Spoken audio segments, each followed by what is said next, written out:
Nitesh and myself, Brett, we're part of the Fidelity Direct Mortgage team that supports Kate Houghton. And this conversation actually came up because Vic reached out to me on a Sunday, and she had a buyer that was looking to make an offer, and they had property to sell. They couldn't do it, and they wanted to make a non-contingent offer. So we had an opportunity to talk about our bridge loan program, which is the ability to free up some of the equity that your client has so they can use to buy the house, which is what we're talking about today. We're gonna talk about some creative options that we have and how to provide solutions for your clients. What's interesting, when Kay said we're a little bit different than other lenders, you know, everybody has Fannie, Freddie, FHA, VA, which we do, but we're also very different and creative. We are actually the largest fallout lender for Stanley Martin, Beezer Homes, Envy Homes, and Ryan Homes. They all have mortgage companies, but when they can't do something, they actually reach out to us. And it's right, 25% of our business is just doing loans they can't do, whether it's a bridge loan or some sort of bank statement loan, or maybe it's a challenged credit buyer. By the way, nobody ever has bad credit. They all have challenged credit, right? Because if you tell somebody they have bad credit, they could become defeated. So we're working with challenged credit buyers. But we're going to talk a little bit about some of the unique programs we have that can make a difference in your marketplace. Now, one of the hot topics for realtors over the last 6 months has been what? Starts with 3 letters, and an N is the first one. So, there we go. That's a hard answer, right? The NAR, right? The NAR is redefining how we have to do our business, and if we're working with buyers, right? Traditionally, the buyer's commission was paid by the seller. We're splitting it. Now, it becomes something that's open to us. What do we have to do as agents relative to the NAR changes? Part of it is defining our value proposition. What am I doing to help my client that is going to help me earn a commission, right? How many here wants to be a nonprofit, work for free? Okay, good. Nobody was saying it, right? So what we want to do is we define what I'm doing to help my clients. Now, part of these programs, when we look at this, that's going to be part of your value proposition. You have a client with unique circumstances. How am I going to provide value and help them achieve what they want to do? So the first thing we're going to talk about are bridge loans. Okay, bridge loan. Found a house. All right, the market from a listing standpoint, inventory standpoint is what today? It's a little challenge, right? The inventory is an issue, right? So how many of you have success getting a contingent offer accepted? Anybody? Okay. This is going to be your solution. You found your house, but they have a house to sell to get the equity out of it. Nobody's going to take a contingent contract. What do you do? So how can you use the equity in your home before you sell the property and use that to buy your new home? And that's what the FDM Bridge Loan Program is. Now, I will tell you, I shared this with Vic and Kat. This is our own portfolio product. We fund it out of our own money. We raise capital. We have a private portfolio. We use this. We actually limit who can use this product. We only do it with key strategic partners. Because of our relationship with Kay and with Beck, we said, okay, we'll roll this out to Capital Growth Pioneers. I use it with builders, right? Because we have a long-standing relationship with NV and Ryan. Instead of wanting, if they have somebody can't sell their house is finished, we'll help them with this program. So we limit it, so we don't offer it to everybody. And it's only because of the relationship we have here. But we're going to talk a little bit about how this works. Next.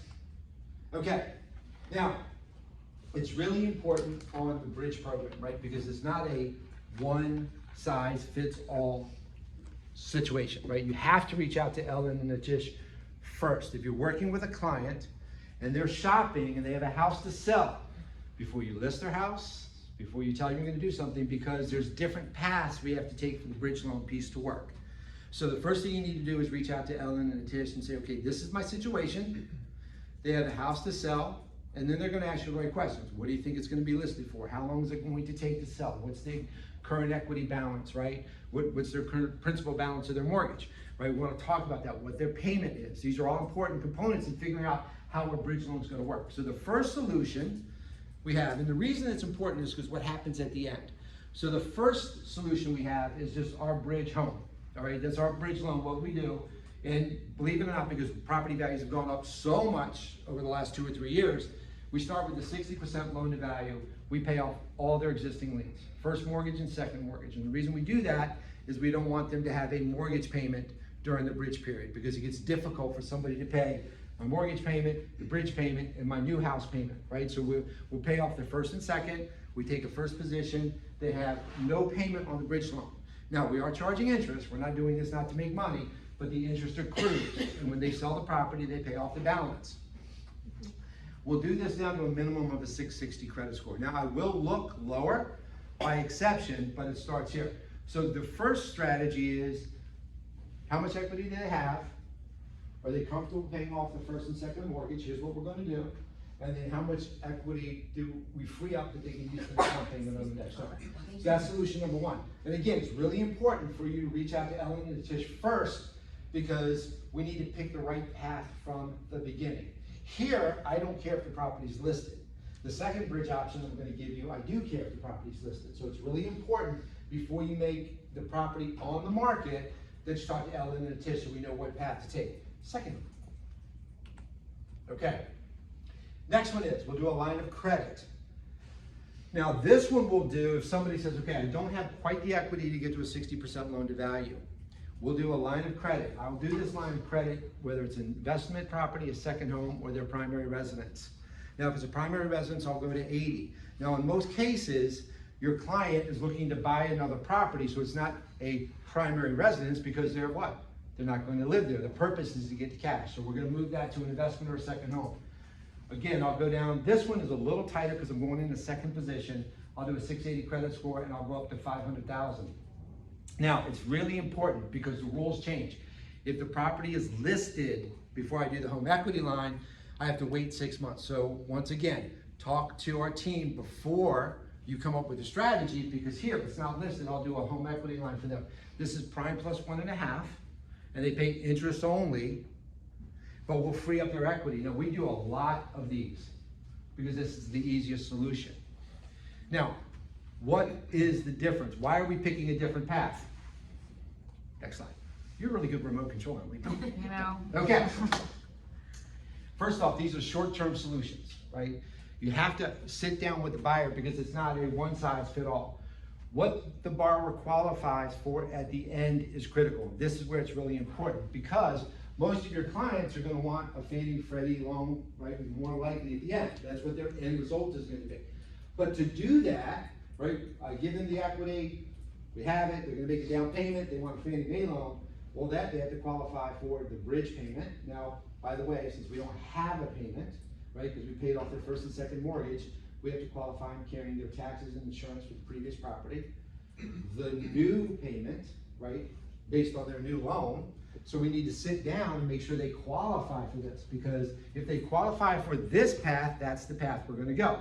When they sell their house, right, they have their equity that they want to use, right, and they have more equity, we let them pay down the mortgage and we do a principal reduction and recast their payment based on the new balance, right? But the challenge here is it has to be somebody so well qualified that they're covering new payment and old payment, including taxes and insurance.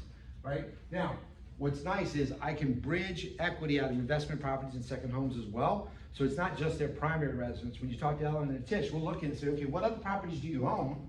Right? Maybe we can free up some equity out of those properties and you can use that to buy the house that you want. So here's the challenge, and we have to be very upfront with our clients, right? This is, okay, what is this property worth to me if I have the opportunity and power to buy? Right, because it is going to cost you a little bit because they have to close on a loan. So there's going to be closing costs, right? There's going to be carrying costs of the loan. Even if they're not making a payment, the interest is accruing. So you have to sit down and we have to be honest, okay, this is what's going to cost you to free up the equity. But in many cases, it's going to be worth the client because they found a house, it's perfect in the neighborhood, big, right? They're competing, but they want it, right? So everybody has their own value proposition. What's it worth to me? I don't know. Ellen doesn't know. Nitesh doesn't know until we ask them, okay, this is what it's going to cost. How important is it for you? Right? A lot of them are going to say, you know what, I really want this house and I'm not going to get it unless I use a bridge loan. So yes, let's go forward with that. Next slide. Okay. Now, if your borrower qualifies for Fannie Freddie and have a reduction in principal, we're going to take that path. If your borrower cannot qualify to carry the payments, we also have a unique program, which I'm going to talk to you now, which is a true no income program. And how this program works is we're not going to ask them any questions. So it's a little higher interest rate, but allows them to buy the house. When they sell the house, at that point in time, we actually have to refinance them. Now, one of the features that we built into this, Nitesh and Ellen, we'll refinance them for what? Free, right? So we don't want to hit them with double the cost. So when they sell their property, if I've done the no income loan, right? We'll refinance them to their Fannie Freddie, whatever they qualify for. We will not charge them any fees. We'll go back to the title company, get them to do a reissue rate, which is much less costly than a regular refinance, and it gives them the opportunity, right, to bridge that. Now, keep in mind, at this point in time, they're gonna have to carry that payment of the new property while they have the bridge. Now, what we use a lot of is that line of credit, where I'll do the line of credit, and this is where the no income comes into place, because a lot of people can't qualify to carry their existing mortgage, the line of credit, and the new payment. This is when we'll go into the no income loan, which is the next product we're gonna talk about. Okay, this actually is a community mortgage program. It's an exclusive for us. It's not available in every state. Actually, I call it the Ringo Starr loan. For those who, actually nobody's my age, so probably know the No No No song. So no no no, right? So this is actually a true, huh? Yeah, exactly. The Dikembe Mutombo, basketball fans. No no no no no. Don't bring it in here.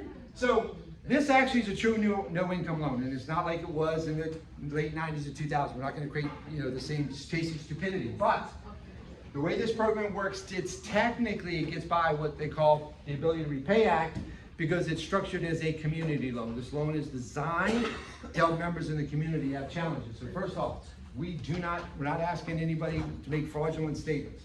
There's no employment stated on the loan application. There's no income stated on the loan application. There's no income documentation required. We'll go up to $2 million, and we'll do it at a 75% loan to value. So somebody looking to buy the property has to put 25% down. This isn't like 2001 where you're doing a no income, no asset, no credit score, no appraisal, 100% financing loan. When somebody is putting down 25% of equity, they're a good credit risk for us. That person is not likely to walk away from the transaction. So we're not creating some of the challenges we had before as an industry. Minimum credit score 680. Now, this is not available everywhere. Right now, locally, it's Virginia, Delaware, North Carolina, and West Virginia. It's not legal in DC yet, not in Maryland. We're working on that now. I hope to have those things rolled out. But right now in Virginia, you can use this program. Now, I'll give you a really good example of how this works and adding value. I can't tell you the name of the business because then it'll tell the name of the person. However, we had a referral, and we actually did a $2 million loan. The gentleman owned 30 franchise locations in 3 states of a business. When I said what it was, you could look it up, so I'm not gonna tell you what it is. He sold them. He got about $4 million from selling them. Then he went and started a new franchise business.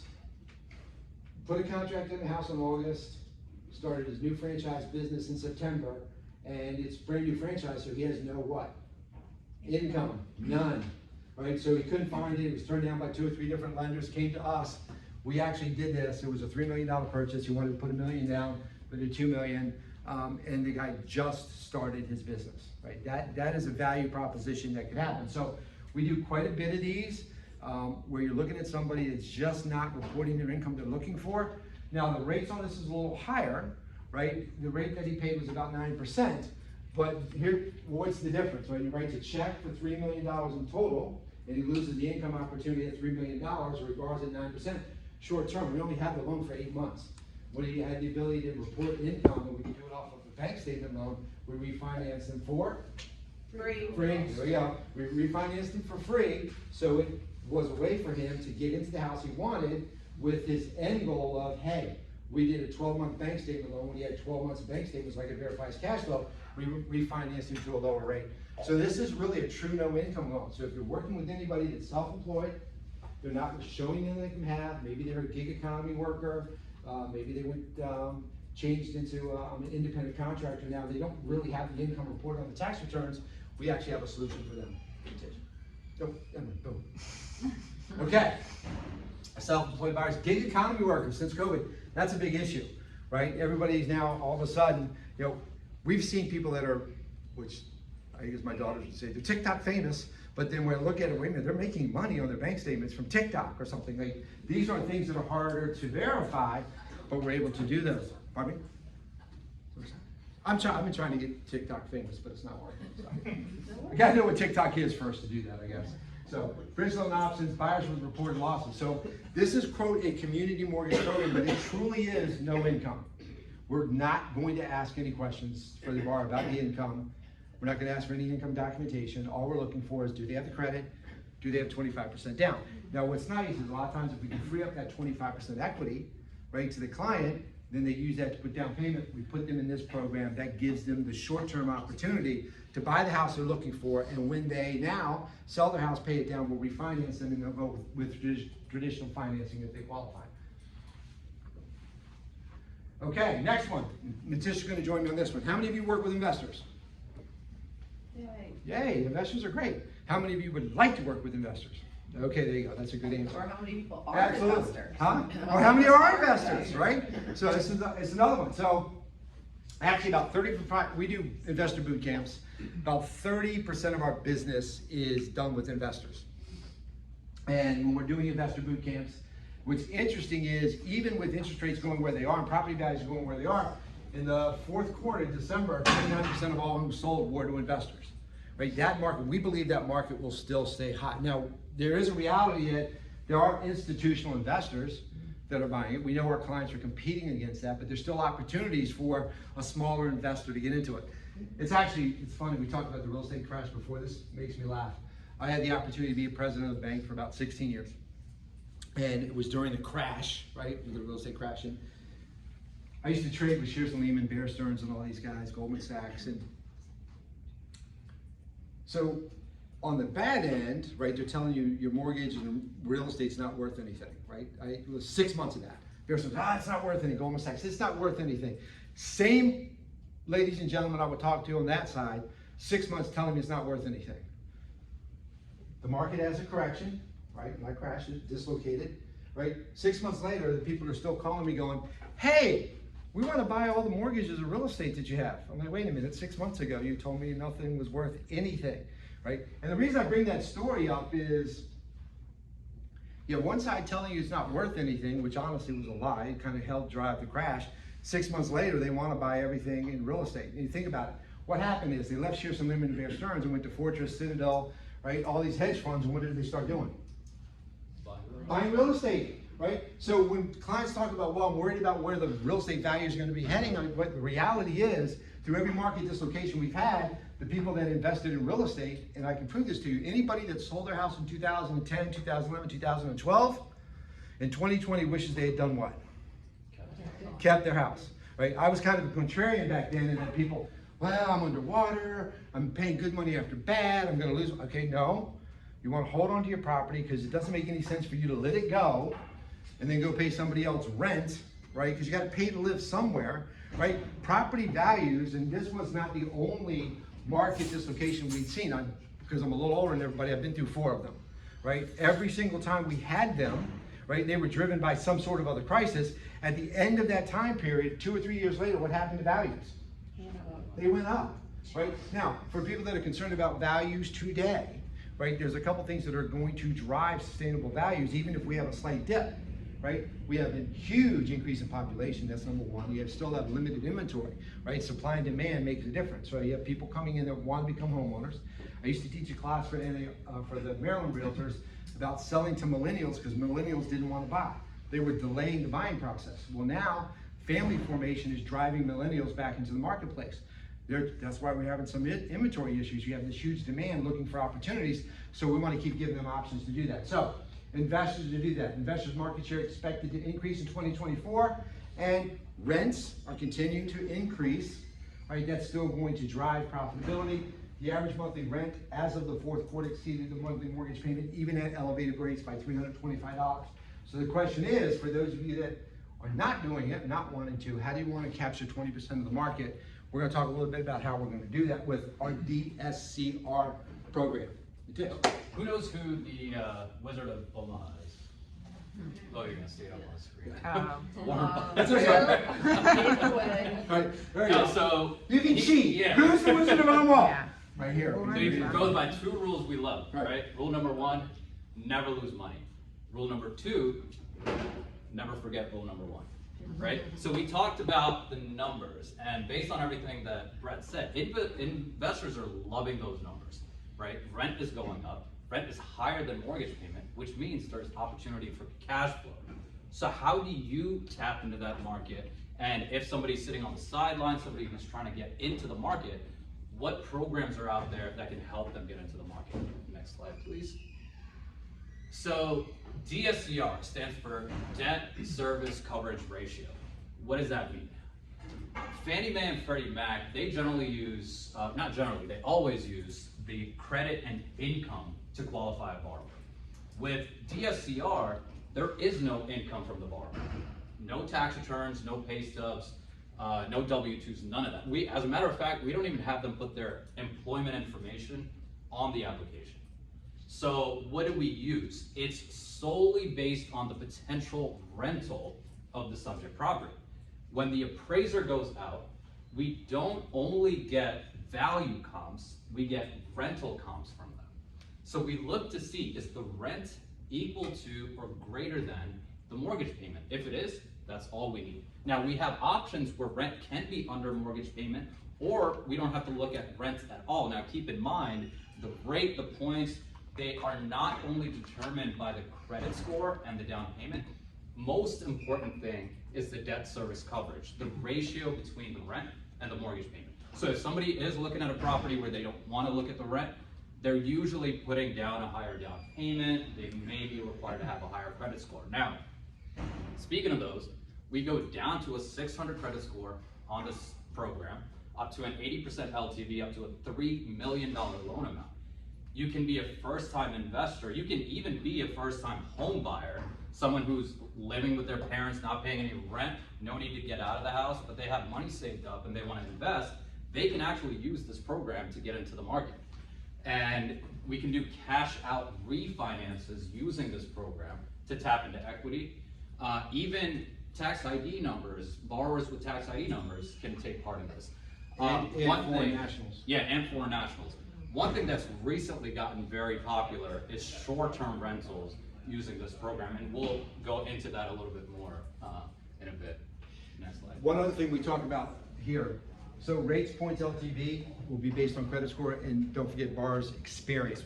So when Nitesh said we can have somebody who's not a homeowner and then they want to make an investment, right? Well, wait a minute, you're not a homeowner, so that loan to value and the rate may change because that's a riskier proposition. So you're looking at here, right? It's for investors. The more experienced the investor, the better the debt service coverage ratio, the better the credit is, the more favorable terms, right? The least experienced, lower credit, the terms are going to be a little bit different because this is really just, we're looking at the property and the experience of the person doing it. That's how we're going to create what the price is going to be. Now, it's really important when you're working with investors, right? Because we have to change our nomenclature in that. So what is the rate to the investor?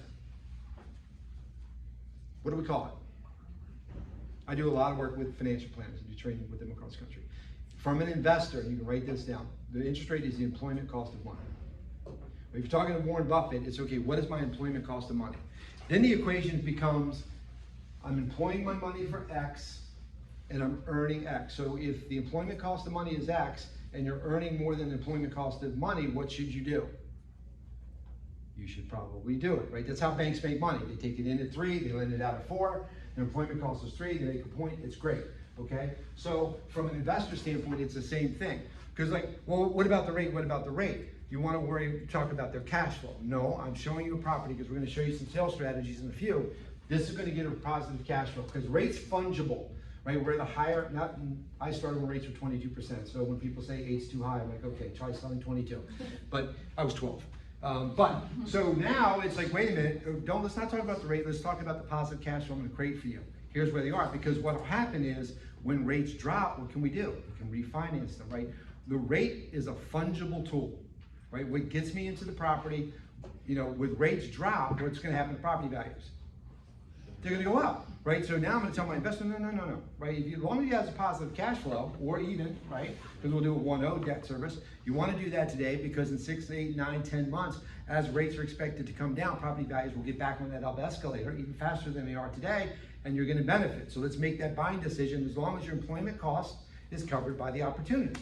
So. And speaking of experience, there's one huge advantage that investors have using this program. Fannie and Freddie cap you on how many finance properties you can have. They're capped at 10 total finance properties. Now, if you're working with investors who have a huge portfolio, they're not able to go out and get financing. There's no limit with DSCR.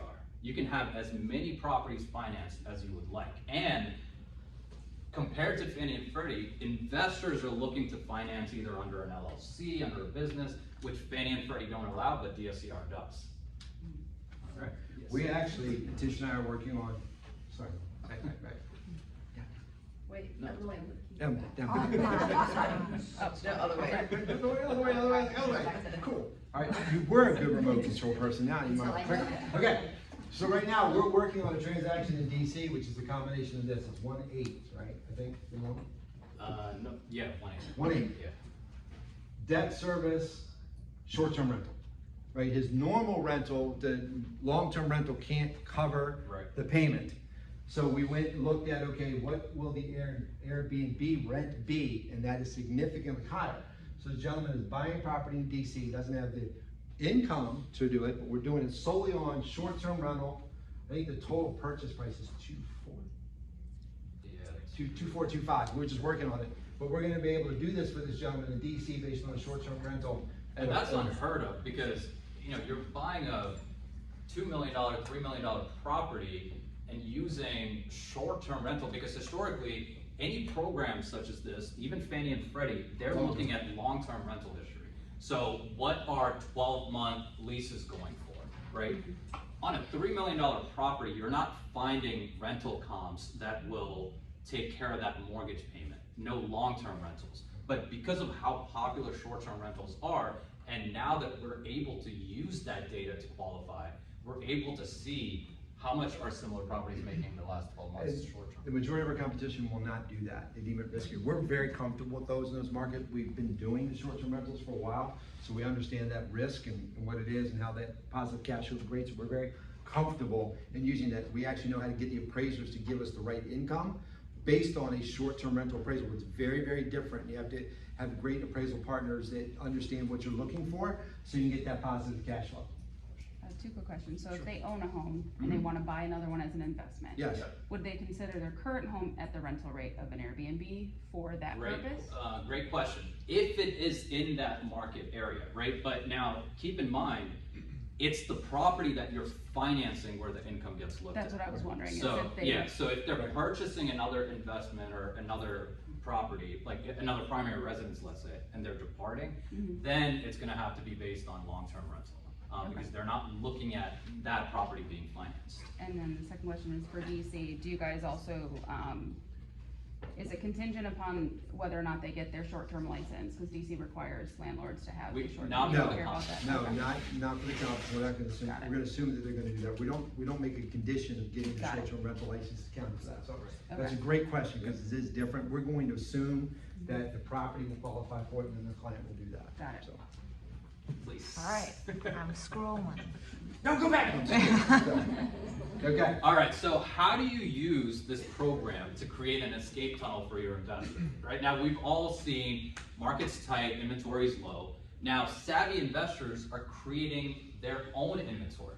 They're not going after the shiny penny. They're going after properties that need a little bit of work, rehabbing, and then flipping. Right now, let's say they get into a flip transaction, they're done with the rehab, and now they're having a hard time selling the property, and they're coming to you for advice, right? So you as the expert, now you know about DSCR, right? Hey, we have options for you. You're okay, you're not gonna be stuck. Once you're done with the rehab, use the DSCR, tap into the equity of the property, and get the cash out, move on to the next project. By the way, you can rent out your current property, right? And hey, I would love to list it for you. I would love to find a tenant for you, right? Everybody wins. And then it also helps them diversify their investment portfolio. Don't only do fix and flips, because you may end up getting stuck, especially as the market changes. It's gonna be tough, not only to find those properties, but to flip them after the rehab is done. So have a portfolio of fix and flips, have a portfolio of short-term rentals, and you have cash flow on one side and you're earning equity quickly on the other side. Like you said, we do investor boot camps. This is a big success story. Two things that you want to talk about when you're working with investors, right? You want to position yourself as a trusted advisor. Remember, I saw one of the aha things was becoming a trusted advisor. So when you're looking with an investor and saying, you know what, the market's brisk, but you know what, I'm going to advise my partner. I don't want to take anybody's listing or sale away. But when you bring other options and say, hey, in case the market turns, Here's what we have. We're just gonna do a really quick analysis. You reach out to Arlington or Tish, do a quick analysis. This is how much equity you could harvest out of that tax-free and still have a positive cash flow. So if the market moves in the wrong direction, takes you to sell, this is gonna be an option for you. Now, they may choose not to do that, but when you bring in that, when you're working with an investor, one, it lets them know that you're an experienced agent working with investors. You know what, I did this analysis for you. I worked with our lending team. Here's the analysis for you. Just let you know if the market does correct and you need to hold it, that's okay. You can take this money out, still have a positive cash flow. I just want to let you know I did that for you, right? Now, you've gone from here to here with that investor because now you're talking to them in a language saying, you know what? I'm going to be Warren Buffett, rule number 1 and 2. You're not going to lose money. The second thing you can talk about, once again, I like doing this because if you give them options to choose product, they're not choosing whether they're working with you or not, right? It's the alternative choice clause, right? You go right past whether they're working with you. You're giving them options that they're making decisions on. So the second thing I tell them is, you know what? I did this analysis for you because we can look at building a long-term positive revenue for you, right? This is just an option that you might want to consider, right? Fix and flip. And by the way, I didn't go over fix and flip, but we have a tremendous fix and flip program. 90% acquisition up to 100% of cost, depending on their experience. But here's an option for you. If you want to build some long-term recurring revenue, here's a solution for you. By the way, you can pull this much equity out, right? It's a loan, so it's not taxable. You pull this much equity out of the property, and you're going to have a positive cash flow of $100 to $200 a month. So it's an option if you want to do this. Maybe you can look at fix and flip a couple, and then fix and retain one, but still pull your equity out of it. Once again, now you're a trusted advisor, and if they're competing with anybody else that wants to work with that investor, you've given them 2 different things that a realtor's not going to give them. Here, I just did this analysis for you because I work with investors. I want to make sure we're covered if you do have a downside. Here it is. Or if you want to look at pulling some of that equity out and creating a positive long-term income stream for you, here's a solution for you. Right? What's the worst thing they can say? Worst thing, nah, I just want to fix and flip it. Okay. Right? That's fine. But they're making that decision, not whether they want to work with you. So your positioning is a little bit different with them here, and you've elevated yourself as a trusted advisor, specifically on the investment side. When they do the investor boot camps, this is a big win. A lot of our clients will say, you know what? I want to flip one, keep one. Flip one, keep one. Right? And if you're on both ends of the transactions, on the flip and sell, great. If you're on one end of the transaction where they flip and retain, it's still what? Great, right? Because they can do more. And we're going to show you how to do that. Go ahead. So what Brett went into, right? The assumptive close. You have relationships with your past clients that you've sold them homes. And what we've seen a lot in 2020, 21, I'm sure you've dealt with a lot of clients who purchased or refinanced at very low interest rates. So they're scared to tap into that equity. But think about what's also happened in the last 4 years. Property value has gone up significantly. So there's a ton of equity that they're sitting on that they haven't touched. So as Brett mentioned, do the market research. You know the equity in their homes. You know what properties are available in the market. So just put the data out there for them. Say, hey, here's how much equity you have. If you tap into this equity, and we'll be happy to run those numbers for you, here's how much you may be paying. But you're using those funds to reinvest in other cash flowing properties. So they're taking the equity that they already have and now earning money on. As long as it's cash flowing, as Brett said, the cost of money, right? What is the return on equity? It's a trick question. We're also slaves. Zero, right? Zero, right? The property value is going to go up or down regardless of what the equity have, right? There's a great book by Rick Edelman called The Truth About Money, right? Dormant equity is dormant equity, right? The property goes up and down in value, right? Once you've achieved equity, that equity is basically taking 2 assets. Like I said, I work with financial advisors training. You have two assets, right? You have the equity in your house, right? Now, if I just leave it here, it's stuck here. So a lot of times when I do these, I've done them before, we want to talk about being bold. How many of you sold a property to an investor in the last 4 years? Okay, great. So here's a strategy. You go back and you look at the property and see how much they probably had great equity built up in the last 4 or 5 years on that house, right?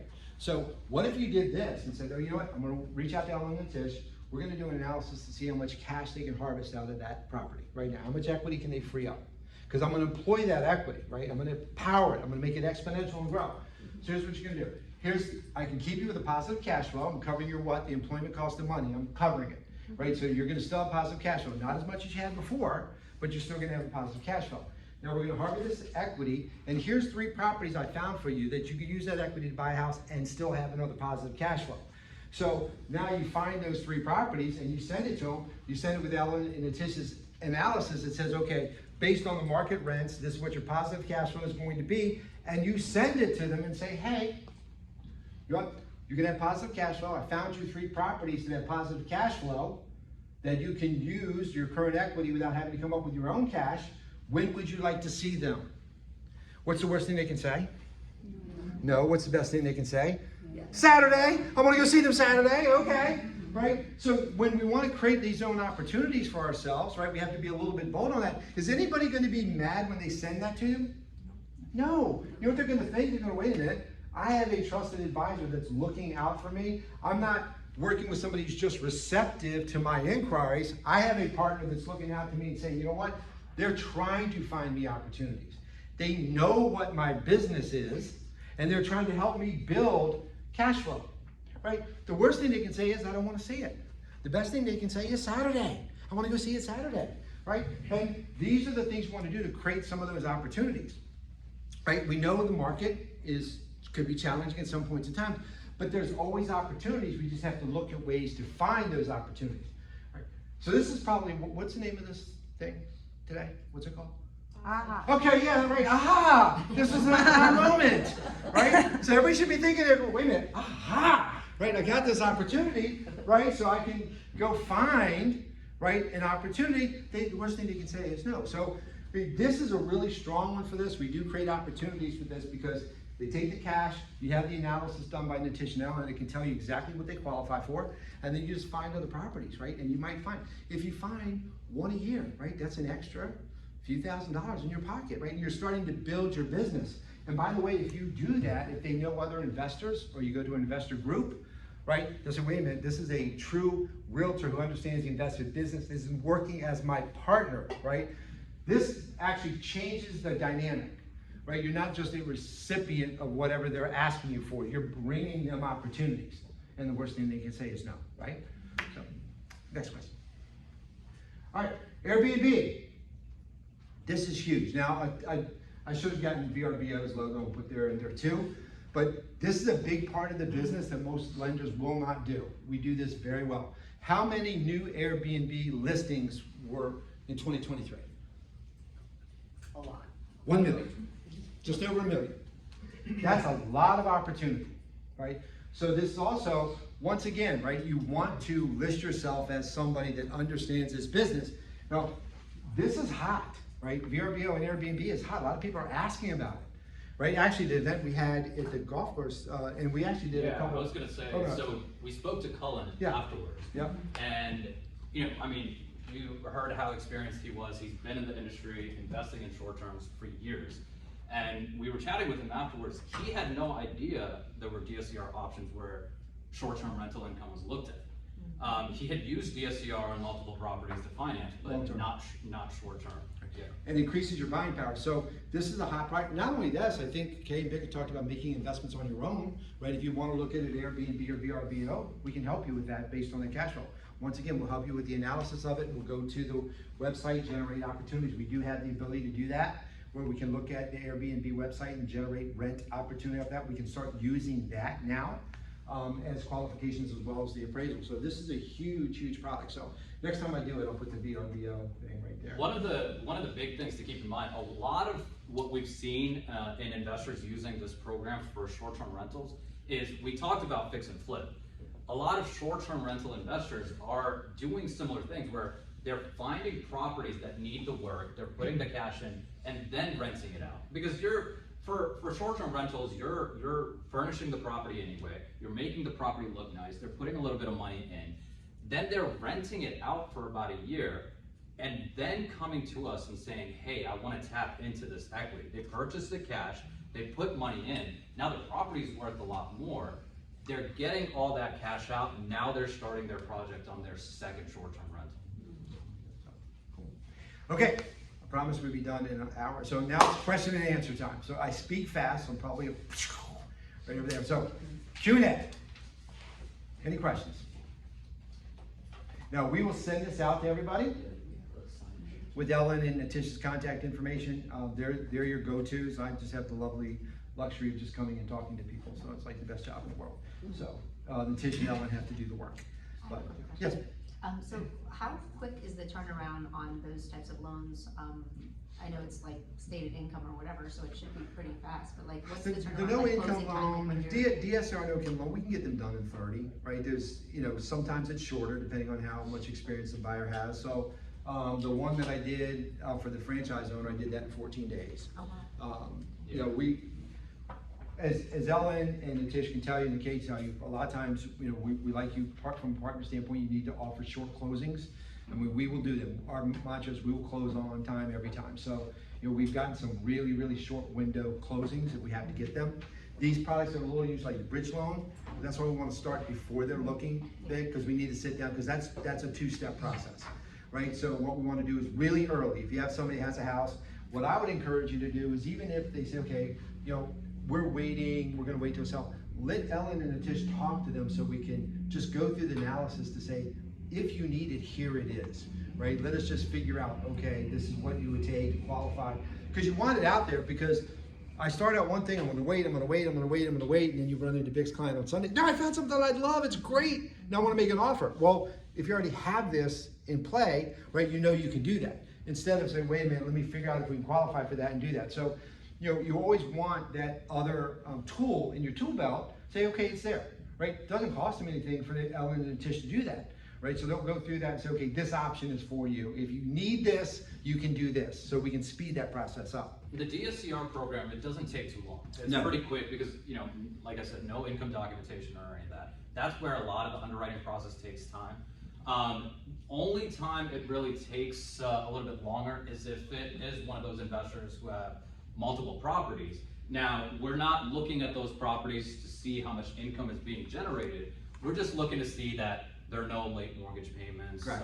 Everything is being done on time, no derogatories and things of that nature. But other than that, yeah, the process is pretty quick. So from an investor standpoint, and Tish's point, if they have 5 properties and they're delinquent on every one of them, we're probably not going to do DSCR on them. So we're funny about that. If they're not paying other people, we might assume they're not gonna pay us, so that's usually a problem. So we do that, but Natish and Ellen can get those done quickly. We do the DSCRs in 2 to 3 weeks all the time. And we underwrite them in-house. Yes, right. So- We don't They're broker looking them. mostly at income, credit.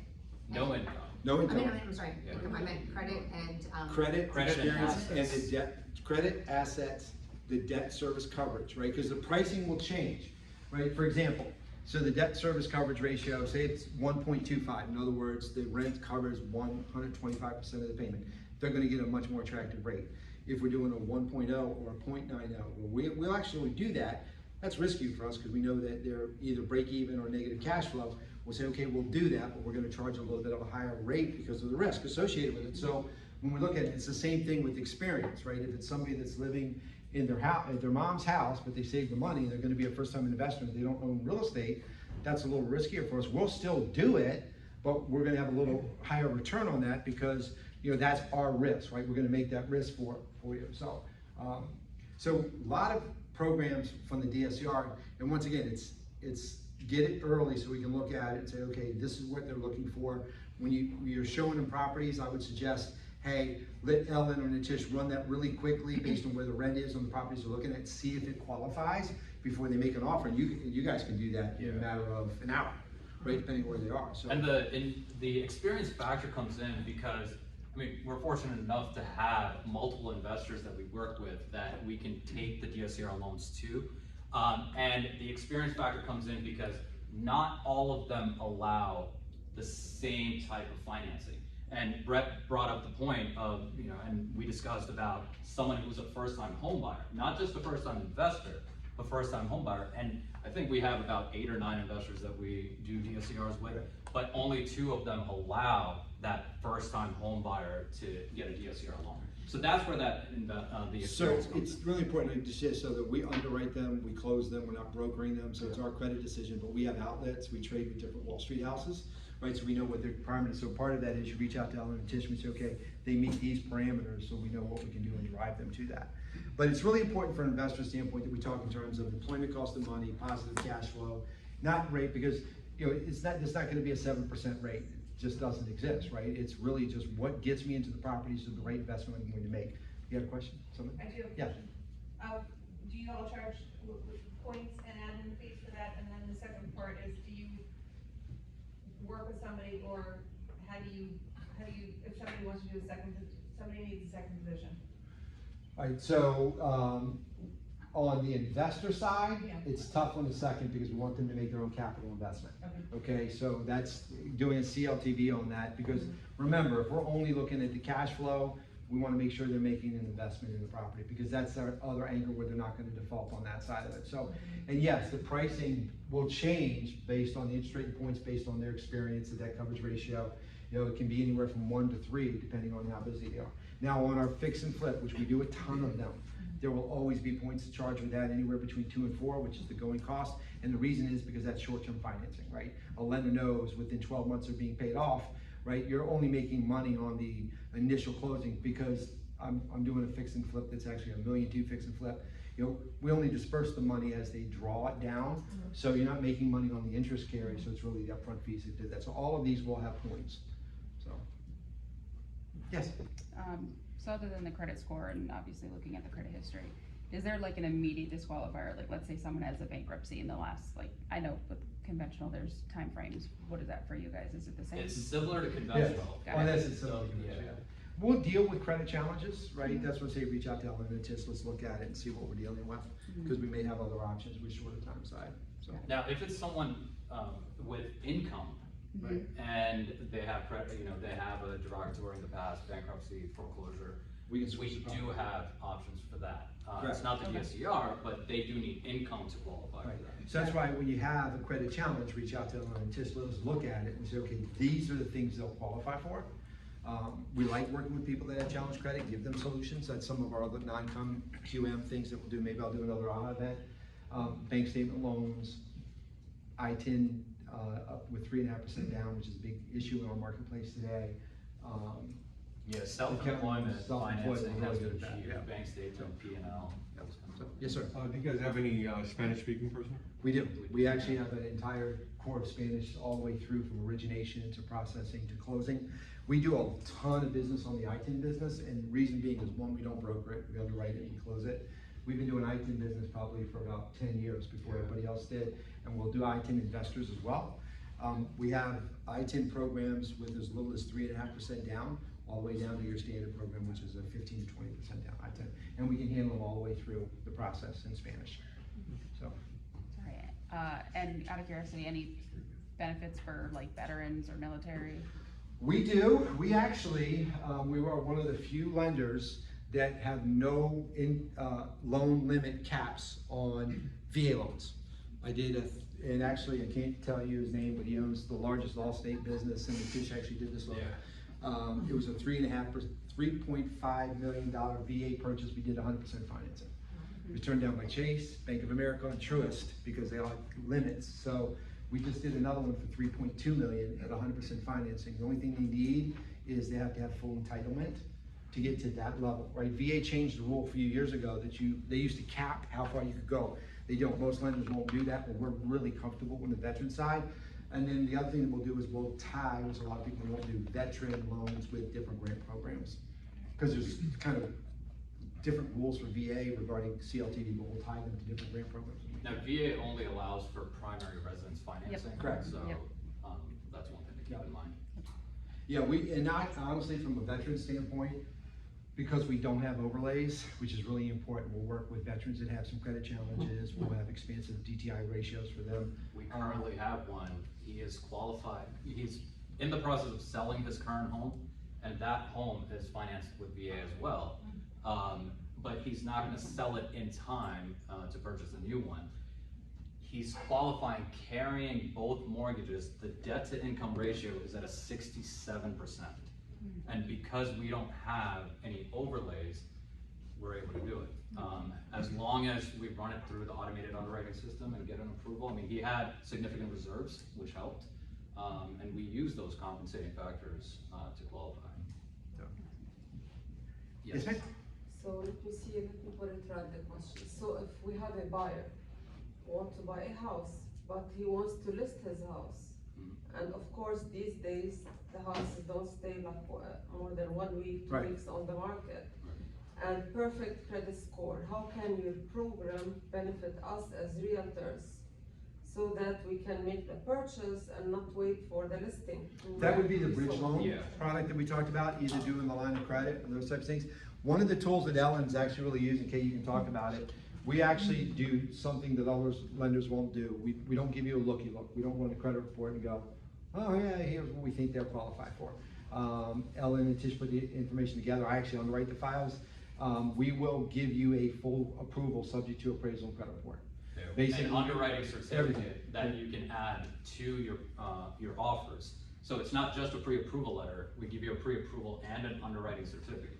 So it's after an underwriter has reviewed the file, and in this scenario, you know.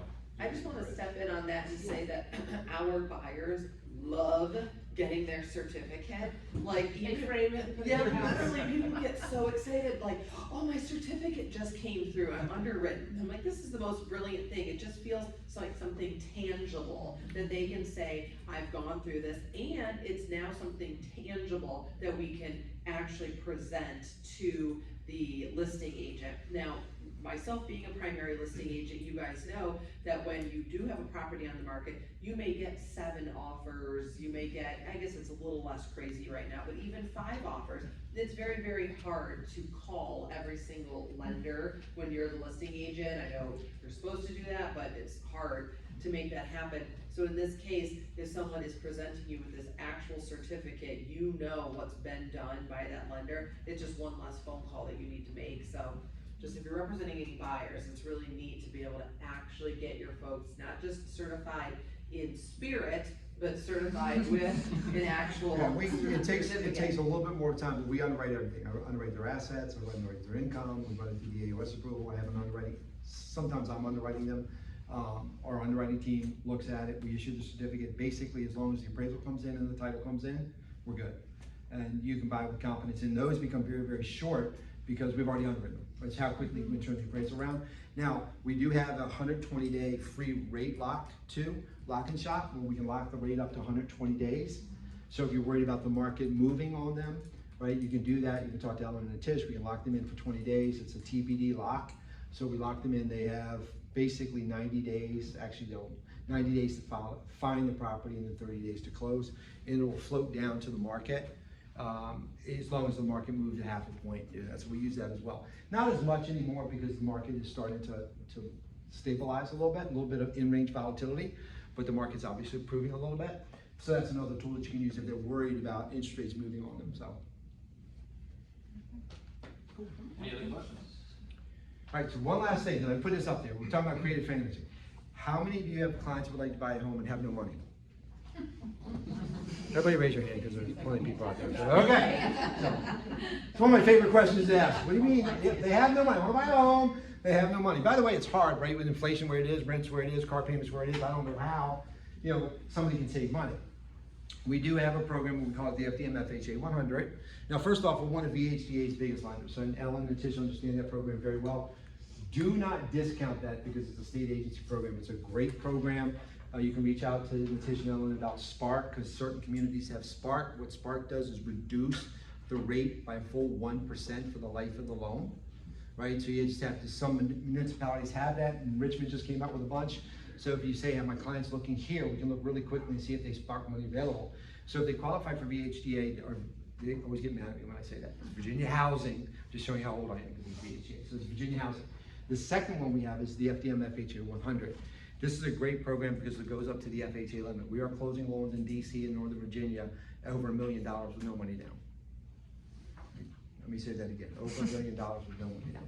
So so if you have somebody, they're looking to buy a home, but they just don't have, or they're saving money, they're trying to get a gift, right? Which you want to reach out to these people and say, hey, we do have a program that you can buy today with no money down. Would you like to learn more about that program, right? So it's really interesting that you can do that. And so the other thing about that, there's a concept I have that's called move the money, make the deal.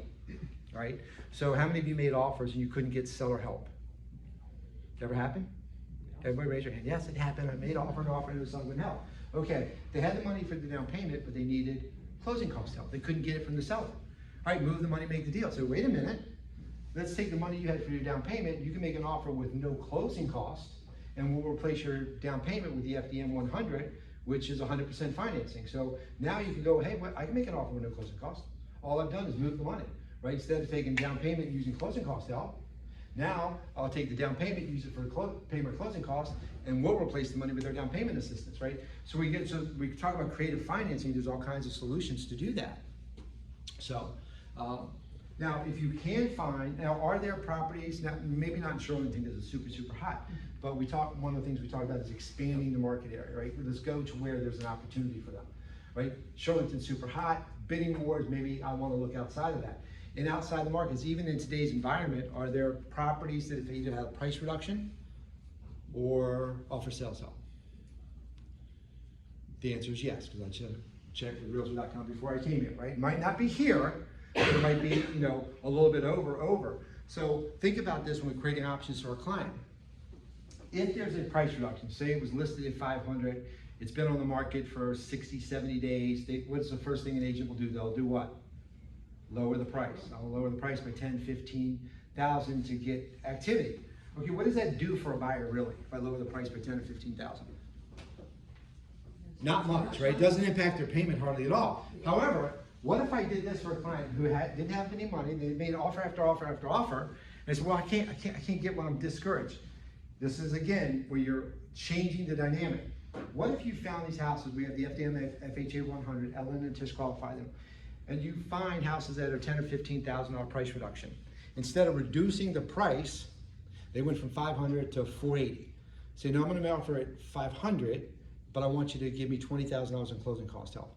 Now the seller's already told you they're gonna accept less because they lowered the price, right? Now what if you went to your client and said, hey, I found you 3 properties that you can buy with 100% financing and no closing costs. When would you like to see them?